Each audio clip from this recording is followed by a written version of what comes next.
My name is Deji Adebusoye. I'm glad to be back on the Diary of an African Entrepreneur, and I'm the host. I'm going to be doing something very different from what I've typically done in the past today. And this is off the back of a conversation I had with someone earlier this week. And I suddenly realized that what started this journey of the Diary of an African Entrepreneur, which was the launch of my book, Scaling for Success, was actually past this 1 year milestone, and I said nothing about it. And I think it also says a lot about how things have moved very quickly, things have moved very fast, things have evolved since I launched the book. And I thought it might be a good time to stop, reflect a little bit on how that book, this Scaling for Success, Empowering African SMEs, how it has led me on this journey that I'm on today with the Diary of an African Entrepreneur. Many will recall, those who were part of this, that the book Scaling for Success, in case you're not aware, I'm going to put some links behind. The book Scaling for Success was launched in November 2024. And, it was an online launch. I had a few people come in. The case studies I wrote on LNZ and on So Fresh, the CEOs also participated in the online launch of the book. And one of the things that the publisher told me then, and I know I mentioned this at some point, was that, look, you need to put your persona behind the book to give it the right gravitas, the right spread that it needs to be able to reach the right audience. That was not me. I'm not used to putting myself out there. It's not something I was very comfortable with. So I recall that in that conversation with the publisher, I mentally made a note in my head that, yes, I hear you. I will just launch this book and let the tailwinds carry it as far as it would go. I'm not about to put myself behind the launch of the book. But something happened in March, and at the anniversary of Diary of an African Entrepreneur, I will talk a little bit about it. Something happened in March. I decided that, look, let me just make a video just to, talk about the book and talk about the contents of the book. And it was from that video that I realized that there was actually there were quite a number of things or knowledge I had amassed over the years working with several SMEs across sub-Saharan Africa that gave me the opportunity to be able to share my thoughts, share ideas with a lot of SMEs. And that does not deviate from, the essence of the book itself, because in fact, if anything at all, it aligned with the very reason why the book was written. Now, let me step back a bit and talk about that a little bit more. When I wrote Scaling for Success, one of the things that crossed my mind was that after working with so many SMEs across the continent, there was one unifying factor across all the different SMEs that I had worked with. Scaling was on their mind, but they felt quite constrained in their ability to scale their businesses. The biggest concern most of them usually have is their ability to raise capital, raise financing. But my thinking around that point was, I've met so many SMEs that I did not feel like financing was their biggest problem. Even though financing, whether we like it or not, by all measures, will always be a big hindrance to companies that really want to scale their businesses. But I've seen so many others that even if they wanted to raise financing, they will be unable to do so just because of the way the business is structured, the way they are running their business, the lack of information they have, narrow-mindedness of the entrepreneurs, how they were looking at their businesses. I just felt like, look, there are a lot more things that you can do within your control that can help position your business. Maybe for financing, yes, but was not written with the mindset of you raising financing for your business. It was written more with the mindset of you can grow and scale your business even if it's at a slower pace, even if you do not receive financing. And I still stay on that fact that it's possible. I think in generations that are past, people have grown and scaled businesses for long without raising any dot of financing, right? I think it became a wave that we've all caught up to. And as a result, we are all running with that wave that without raising external financing, I cannot grow my business. And I'm going to caveat it again and say that financing is important. Whether it's even getting loans, whether it's getting equity from friends, families, investors, whoever the group is, financing is critical.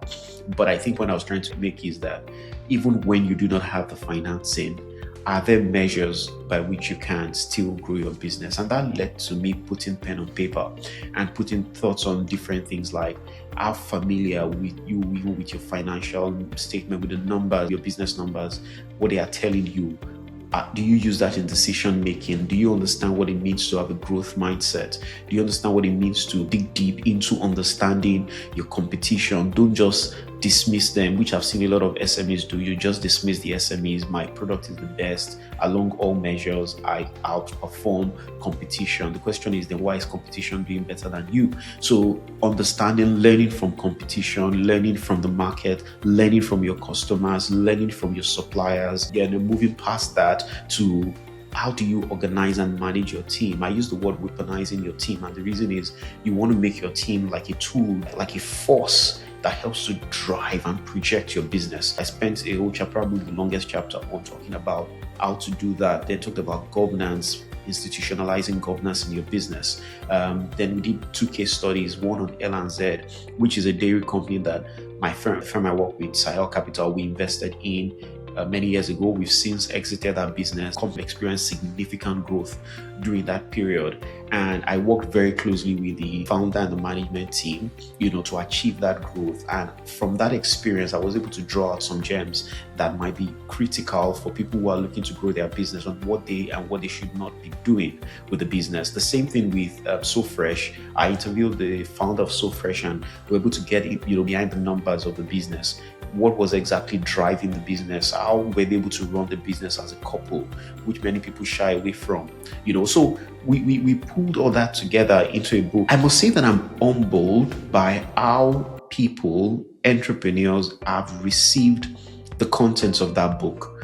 Many that I've met, and for some reason, some completely unexpected. For example, I was attending a conference in London, and a gentleman just walked up to me and he brought out my book and he said that he knew I was coming to that conference and he just wanted to bring along a copy of my book so that I could sign the autograph and take a picture with him. I've received several unsolicited comments on how the contents of the book has helped them to rethink and reshape how they look at their businesses. In fact, there is a video that someone sent to me randomly, completely unexpected, and I was truly humbled. Take a listen to the video of this gentleman who talked about scaling for success. There is nobody that explains earnings before interest and tax the way Deji did. Beautiful, in-depth. I'm a chartered accountant who have been in the practice for years, but this one was just too explosive. And another thing I love about the book, which I've started using as advice to clients, is when you set up business, determine your salary, what can the company accommodate, structure it out. So for me, it's a beauty. It's not a book, it's more of like a working tool. Practical, yeah. Yes, it's a working tool that I put together. So it's a working tool. It's a working tool. I was also at some point in a meeting with someone who had not met before, and as we were talking, at some point he paused and said, "You're Deji Adebusoye," and he said, "Yes." So he said, "Oh wow, that he has my book in front of him, that the book has become more or less like a workbook, like a Bible for him. It's not something he just read and just moved on. It was something he was consulting with to check, to see, okay, how am I measuring, how am I performing against this, how am I doing against this." Now, I'm not tooting my horn, as it were, but I feel very strongly like the few entrepreneurs that have been able to interact with scaling for success, they found it extremely helpful. And I feel like it's a sense of duty for me to also come out to say that, look, if you are looking to scale and grow your business, and right now you're completely focused on the logistical nightmare, your business, operational challenges, managing people, the macro is eating you on all sides, micros are not helping you as well. It just looks like everything looks difficult and hard, and you just need the company to work with. I'll say pick a copy of Scaling for Success and read the content. Don't read it like a book. Consult the content of the book and see how you can apply this information to your daily business, where you run your business on a daily basis. And I'm saying this because even if I was not able to say it as assuredly as I'm saying it now when I launched the book, I can say that now because now I've received feedback, I've received comments on the content of the book. I'm even standing in a position with more confidence to say that you will not be disappointed.